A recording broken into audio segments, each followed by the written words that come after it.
അസ്സലാമു അലൈക്കും. Welcome back. ഇന്നത്തെ വീഡിയോയിൽ ഞാൻ ഇൻക്ലൂഡ് ചെയ്തിട്ടുള്ളത് ലഞ്ച് പ്രിപ്പറേഷൻസും ക്ലീനിങ്ങും ഒക്കെയാണ്. പിന്നെ ഞാൻ എങ്ങനെയൊക്കെയാണ് വരുമാനം ഉണ്ടാക്കുന്നതെന്നും എങ്ങനെയൊക്കെ വീട്ടിലിരുന്നുകൊണ്ട് തന്നെ വരുമാനം ഉണ്ടാക്കുക എന്നുള്ളത് കൂടി ഞാൻ ഈ ഒരു വീഡിയോയിൽ പറയുന്നുണ്ട്. അപ്പോൾ വീഡിയോ എല്ലാവരും സ്കിപ്പ് ചെയ്യാതെ ഫുള്ളായിട്ട് തന്നെ കാണാനായിട്ട് നോക്കുക. പിന്നെ എൻ്റെ വീഡിയോസ് ആദ്യമായിട്ട് കാണുന്നവരുണ്ടെന്നുണ്ടെങ്കിൽ പ്ലീസ് ഒന്ന് സബ്സ്ക്രൈബ് ചെയ്ത് വെക്കുക. പിന്നെ ലൈക്ക് ചെയ്യാനും ഷെയർ ചെയ്യാനും കമൻറ്റ് ചെയ്യാനൊന്നും വിട്ടുപോകരുത്.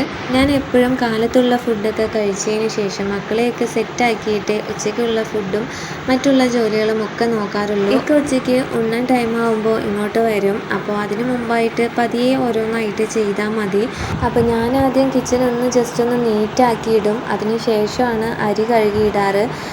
അപ്പോൾ അരി കഴുകിയിട്ട് കഴിഞ്ഞാൽ പിന്നെ വേറെ ഒന്നും നോക്കേണ്ട ആവശ്യമില്ല, അത് കിടന്ന് തിളയ്ക്കുമല്ലോ.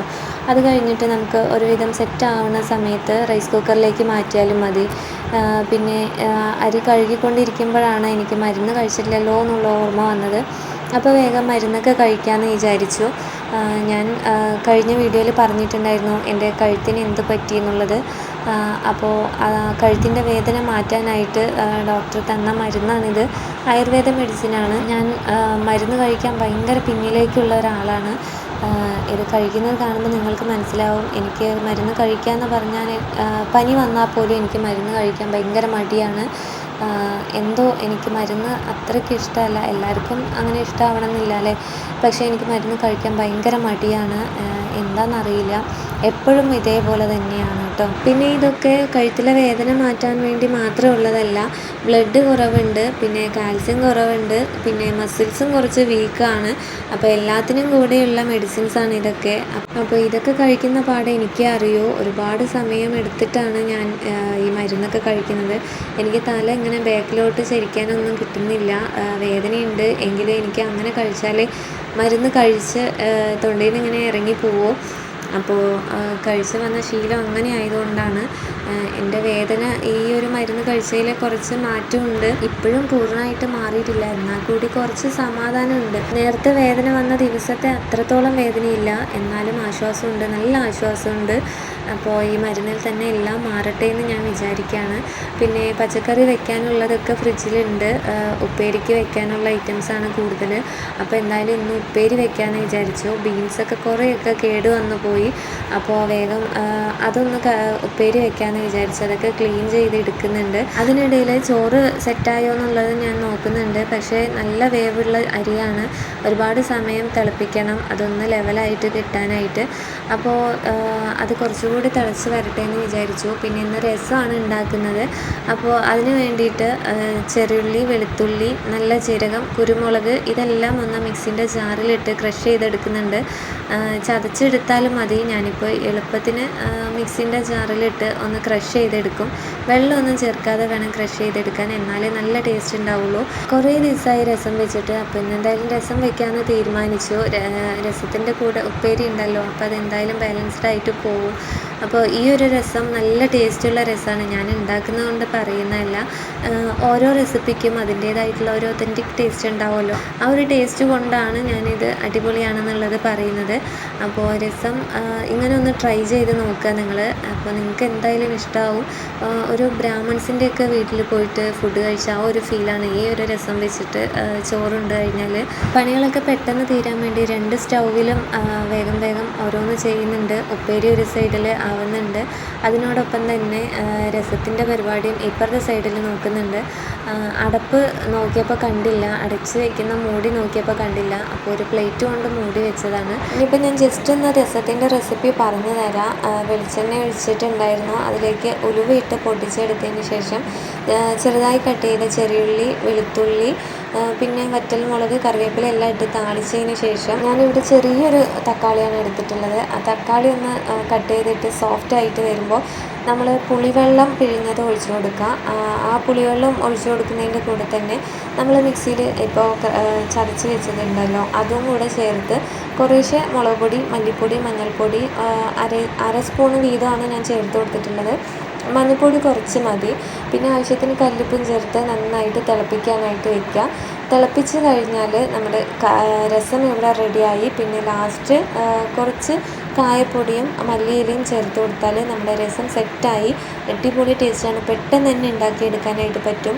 ഇതിൻ്റെ മണം എന്ന് പറയുന്നത് ഭയങ്കര ഒരു നല്ലൊരു മറക്കാൻ പറ്റാത്തൊരു മണമാണ്. നല്ലൊരു ടേസ്റ്റും. ഇടയ്ക്കിടയ്ക്ക് ഈ ഒരു രസം ഉണ്ടാക്കാമെന്നുള്ളൊരു തോന്നൽ വരും. അപ്പോൾ കറിൻ്റെ കാര്യങ്ങളൊക്കെ സെറ്റായിട്ടുണ്ട്. ഇനി ഉപ്പേരിയിൽ കുറച്ച് തേങ്ങ ചിരവിയത് കൂടി ചേർത്ത് കൊടുക്കണം. അതൊന്നും ഞാൻ ഈ വീഡിയോയിൽ ഉൾപ്പെടുത്തിയിട്ടില്ല. അപ്പോൾ രസം ഉപ്പേരിയൊക്കെ സെറ്റായിട്ടുണ്ട്. ചോറിന് ഊറ്റിയാൽ മാത്രം മതി. അപ്പോൾ കിച്ചണിലെ കാര്യങ്ങളൊക്കെ കഴിഞ്ഞ് കിച്ചണൊന്ന് ക്ലീൻ ചെയ്യാമെന്ന് വിചാരിച്ചു. അതുവരെയുള്ള പാത്രങ്ങളൊക്കെ സിങ്കിലുണ്ടായിരുന്നു. അതൊക്കെ ഒന്ന് കഴുകി, സിങ്കും കഴുകി, കൗണ്ടർ ടോപ്പൊക്കെ ഒന്ന് ക്ലീൻ ചെയ്യാനുണ്ട്. പിന്നെ അത് കഴിഞ്ഞിട്ട് തുടയ്ക്കാമെന്ന് വിചാരിച്ചിട്ടാണ്. അടിക്കലും തുടയ്ക്കലൊക്കെ നടത്താമെന്ന് വിചാരിച്ചിട്ടാണ്. അപ്പോൾ അടുക്കളയിൽ പണി കഴിഞ്ഞാൽ ഭയങ്കര സമാധാനമായിരിക്കും. ബാക്കിയുള്ളതൊക്കെ മെല്ലെ മെല്ലെ ചെയ്യാമെന്ന് വിചാരിക്കും. അടുക്കള നീറ്റായാൽ തന്നെ വലിയൊരു ആശ്വാസമാണല്ലേ. പിന്നെ ഞാൻ മുമ്പ് പറഞ്ഞിരുന്നല്ലോ ഞാൻ എങ്ങനെയൊക്കെയാണ് ഏണിങ്സ് ഉണ്ടാക്കാറ് എന്നൊക്കെ.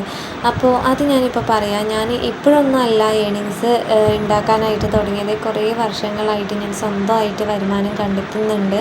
എന്നെക്കൊണ്ട് കഴിയുന്നത് പോലെയൊക്കെ ഞാൻ എനിക്ക് വേണ്ടി ചെറിയൊരു തോതിൽ വരുമാനം ഉണ്ടാക്കാറുണ്ട്. എനിക്കുള്ളൊരു പോക്കറ്റ് മണി എന്ന രീതിയിൽ ഞാൻ ഉണ്ടാക്കാറുണ്ട്. അപ്പോൾ മിക്ക സ്ത്രീകൾക്കും പല കാരണങ്ങൾ കൊണ്ടും പുറത്തു പോയിട്ട് ജോലി ചെയ്യാൻ പറ്റാത്തൊരു സിറ്റുവേഷൻ ഉണ്ടാവുമല്ലേ. അതിൽ പുറത്ത് പോയി ജോലി ചെയ്യാൻ താല്പര്യം ഇല്ലാത്തവരുണ്ടാവും. എങ്ങനെ ചിന്തിക്കുന്നവരാണെങ്കിലും നിങ്ങൾക്ക് വീട്ടിലിരുന്നുകൊണ്ട് തന്നെ മുതൽ മുടക്കില്ലാതെ വരുമാനം ഉണ്ടാക്കാൻ തോന്നുന്നുണ്ടെങ്കിൽ നിങ്ങളത് ചെയ്യാനായിട്ട് തന്നെ നോക്കുക. ഏത് രീതിയിലാണെങ്കിലും നിങ്ങളത് ചെയ്യാനായിട്ട് നോക്കുക. അത് നമുക്ക് വലിയൊരു പിന്തുണയുണ്ടാവും. നമുക്ക് എന്ത് ചെയ്യാനും ധൈര്യത്തോടെ ചെയ്യാനായിട്ട് വരുമാനം ഉണ്ടെങ്കിൽ നമുക്ക് ആരെയും പേടിക്കേണ്ട ആവശ്യമില്ല. നമ്മളുടെ ഇഷ്ടങ്ങളൊക്കെ നിറവേറ്റാനായിട്ട് വരുമാനം ഉണ്ടെങ്കിൽ എന്തും ചെയ്യാനായിട്ട് പറ്റും. അപ്പോൾ നിങ്ങൾക്ക് എന്തെങ്കിലും ഒരു സ്കില്ലുണ്ടാവും. അപ്പോൾ ആദ്യം അത് തിരിച്ചറിയാനായിട്ട് നോക്കുക. എല്ലാവർക്കും എന്തെങ്കിലും ഒരു സ്കില്ല് ഇല്ലാതിരിക്കില്ല. എന്തില്ലെങ്കിലും ഫുഡ് ഉണ്ടാക്കാനെങ്കിലും അറിയുമല്ലോ. അപ്പോൾ ആ ഒരു സ്കില്ല് തന്നെ മെച്ചപ്പെടുത്താനായിട്ട് നോക്കുക. പലതരം ഫുഡുകൾ ഉണ്ടാക്കി മാർക്കറ്റിലൊക്കെ സപ്ലൈ ചെയ്യുക. സ്നാക്സ് ഐറ്റംസും റെഡിമെയ്ഡ് ഫുഡ് ഐറ്റംസും ഒക്കെ വീട്ടിൽ തന്നെ ചെറിയ ചെറിയ രീതിയിൽ ആരംഭിച്ച് ചെറിയ തുടക്കം കുറിക്കാനായിട്ട് നോക്കുക. പെട്ടെന്നൊരു മുന്നേറ്റം ആദ്യമൊന്നും കാണില്ലായിരിക്കും. പക്ഷേ പതിയെ പതിയെ എല്ലാം മുന്നേറി വരുന്നുള്ള വിശ്വാസം നമുക്ക് ആദ്യം ഉണ്ടാവണം. അങ്ങനെ പതിയെ പതിയെ തന്നെ എല്ലാത്തിനും മുന്നേറി വരാനായിട്ട് സാധിക്കും. പിന്നെ എൻ്റെ കാര്യം പറയുകയാണെന്നുണ്ടെങ്കിൽ ഞാൻ ബേക്കിംഗ് ഒക്കെ ചെയ്യലുണ്ടായിരുന്നു. കുറേശ്ശെ തന്നെയാണ് സ്റ്റാർട്ട് ചെയ്തത്. പിന്നെ നല്ല രീതിയിൽ ഓർഡേഴ്സും കാര്യങ്ങളൊക്കെ ഉണ്ടായിരുന്നു. അതിനുശേഷം മോൻ്റെ പ്രഗ്നൻസി സ്റ്റാർട്ട് ചെയ്തപ്പോഴാണ് ഞാൻ എല്ലാ കാര്യങ്ങളും നിർത്തിയത്. ഒരുപാട് ബിസി ആയിട്ട് തോന്നിപ്പോയി. പിന്നെ മക്കളുടെ കൂടെ കുറേ ടൈം എനിക്ക് സ്പെൻഡ് ചെയ്യണം. അവരുടെ കുട്ടിക്കാലം എനിക്ക് മാക്സിമം ആസ്വദിക്കാൻ കഴിയണം. ഈ ഒരു കുട്ടിക്കാലം കഴിഞ്ഞ് കഴിഞ്ഞാൽ പിന്നെ അത് തിരിച്ച് കിട്ടില്ലല്ലോ. അപ്പോൾ ഞാൻ അതിന് വേണ്ടിയിട്ട് ഞാൻ നിർത്തിയതാണ്. പിന്നെ അതിൻ്റെ കൂടെ തന്നെ ഹെന്ന വർക്കും ഞാൻ ചെയ്തു കൊടുക്കലുണ്ടായിരുന്നു. അതിലും നല്ല രീതിക്ക് ബ്രൈഡൽ വർക്കും കാര്യങ്ങളൊക്കെ എനിക്ക് കിട്ടിയിട്ടുണ്ടായിരുന്നു. അങ്ങനെയൊക്കെ ചെയ്തിട്ടാണ് ഞാൻ എനിക്ക് വേണ്ടിയിട്ടുള്ള പോക്കറ്റ് മണിയൊക്കെ കണ്ടെത്താറ്. നമുക്ക് എന്തെങ്കിലും ഒരു വരുമാനം ഉണ്ടെന്നുണ്ടെങ്കിൽ മറ്റുള്ളവർ തരുമായിരിക്കും. എന്നാൽ കൂടി നമ്മളുടേതാണെന്ന് ഉള്ള ധൈര്യത്തിൽ നമുക്കിന്ന് ചെയ്യാനുള്ള ആ ഒരു ധൈര്യം കിട്ടുമല്ലോ. പിന്നെ നിങ്ങൾക്ക് സ്റ്റിച്ചിങ് ഒക്കെ അറിയുന്നുണ്ടെങ്കിൽ അത് കുറച്ചുകൂടി ഡെവലപ്പ് ചെയ്തെടുക്കാനായിട്ട് നോക്കുക. ഇപ്പോൾ ജസ്റ്റ് ഒന്ന് ഷേപ്പ് ചെയ്യണം, അല്ലെങ്കിൽ ചെറുതായിട്ട് കീറിയതൊക്കെ ഒന്ന് തയ്ച്ച് കൊടുക്കണം എന്നുണ്ടെങ്കിൽ നല്ല രീതിയിൽ ചാർജ് മേടിക്കുന്നുണ്ടല്ലോ. അപ്പോൾ അതുപോലെയൊക്കെ ചെയ്ത് പിന്നെ സ്റ്റിച്ചിങ്ങൊക്കെ കുഴപ്പമില്ലാത്ത രീതിയിൽ പഠിക്കാനായിട്ട് നോക്കുക. പുറത്ത് പോയി പഠിക്കാനായിട്ട് പറ്റുന്നവരാണെന്നുണ്ടെങ്കിൽ പഠിക്കുക.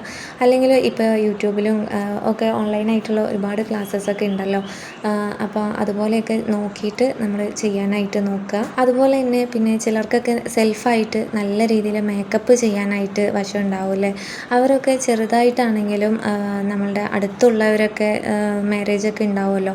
അപ്പോൾ അവരോടൊക്കെ പോയിട്ട് പാർട്ടി ലുക്കൊക്കെ ഞാൻ ചെയ്തു തരാം എന്നൊക്കെ പറഞ്ഞ് നോക്കുക. നമ്മുടെ റിലേറ്റീവ്സും അടുത്തുള്ളവരൊക്കെയാണ് നമ്മളുടെ ഏതൊരു കാര്യത്തിനും സപ്പോർട്ടീവായിട്ട് നമ്മുടെ കൂടെ ഉണ്ടാവുക. അപ്പോൾ പറ്റുന്നവരാണെന്നുണ്ടെങ്കിൽ ഓക്കെ പറയും. നമ്മളെ വിശ്വസിച്ച് നമ്മളെ ചെയ്യണമെന്നുണ്ടെങ്കിൽ നമ്മൾ അതുപോലെയൊക്കെ ആയിത്തീരണം. അപ്പോൾ നമ്മളിലൊരു വിശ്വാസം ഉണ്ടെങ്കിൽ നമുക്ക് അവർ തരും. പിന്നെ അങ്ങനെ കുറേശ്ശെ ആയിട്ട് ഡെവലപ്പായിട്ട് എടുക്കാനായിട്ട് നോക്കുക. പിന്നെ ഇതുപോലെ തന്നെ യൂട്യൂബിൽ ഒരുപാട് ക്ലാസ്സസൊക്കെ ഉണ്ടാവുമല്ലോ. അതൊക്കെ കണ്ട് ചെറിയ രീതിയിലെങ്കിലും പഠിക്കാനായിട്ട് നോക്കുക. അപ്പോൾ പഠിച്ച് അതുപോലുള്ള ജോലിക്കൊക്കെ പോവുകയാണെന്നുണ്ടെങ്കിൽ നല്ല രീതിയിൽ ഏണിങ്സ് നേടിയെടുക്കാനായിട്ട് പറ്റും. പിന്നെ അങ്ങനെ സോഷ്യൽ മീഡിയാസും ഒക്കെ ഉണ്ടാകുമ്പോൾ അതിലൂടെ കിട്ടുന്ന സപ്പോർട്ട് നമുക്കൊക്കെ ഉണ്ടാവും. പിന്നെ വേറൊരു കാര്യം എന്ന് പറയുന്നത് കണ്ടൻറ് ക്രിയേഷനാണ്. ഇതുപോലെ യൂട്യൂബ്, ഇൻസ്റ്റ, ഫേസ്ബുക്ക് ഫേസ്ബുക്ക് അതുപോലുള്ള ഒരുപാട് സ്കോപ്പ് നമുക്ക് ഉണ്ടല്ലോ. അതിലും വേണമെന്നുണ്ടെങ്കിൽ ചൂസ് ചെയ്യുക. പക്ഷേ ഇതൊക്കെ തുടങ്ങുന്നതിന് മുമ്പായിട്ട് ചെറിയ തോതിലെങ്കിലും ഇതിനെക്കുറിച്ചൊരു ധാരണ ഉള്ളത് വളരെ ഉപകാരപ്പെടും. സോഷ്യൽ മീഡിയാസിൽ പല പിഴവുകളും ഉണ്ടാവാൻ ചാൻസ് ഉണ്ട്. അതിനെക്കുറിച്ചൊക്കെ മുൻകൂട്ടി അറിഞ്ഞു വെക്കുകയാണെന്നുണ്ടെങ്കിൽ നല്ലത് തന്നെയല്ലേ. അപ്പോൾ ഈ ഒരു വഴികളൊക്കെയാണ് ചെറിയ തോതിൽ പറയാനായിട്ട് പറ്റുന്നത്. ഇത് മാത്രമല്ല, ഇനിയും ഒരുപാടുണ്ട്. പക്ഷേ ഞാനിതിപ്പോൾ ഇത്രയേ പറയുന്നുള്ളൂ. പറയുന്നതിനിടയിൽ എൻ്റെ പണികളൊക്കെ നിങ്ങൾ കണ്ടിട്ടുണ്ടാവുമെന്ന് വിചാരിക്കുന്നു. അപ്പോൾ ഈ ഒരു വീഡിയോ മറ്റുള്ളവർക്ക് ഉപകാരപ്പെടുന്നുള്ളത് നിങ്ങൾക്ക് തോന്നുകയാണെന്നുണ്ടെങ്കിൽ നിങ്ങളതൊന്ന് ഷെയർ ചെയ്ത് കൊടുക്കുക. പിന്നെ ലൈക്ക് ചെയ്യാനും കമൻറ്റ് ചെയ്യാനും ഒന്നും വിട്ടുപോകരുത്. സബ്സ്ക്രൈബ് ചെയ്യാതെ കാണുന്നവരാണ് അധികം പേരും. സബ്സ്ക്രൈബ് ചെയ്ത് സപ്പോർട്ട് ചെയ്യുക. നെക്സ്റ്റ് നല്ലൊരു വ്ളോഗായിട്ട് വരാം. അപ്പോൾ ഓക്കെ, അസ്സലാമു അലൈക്കും.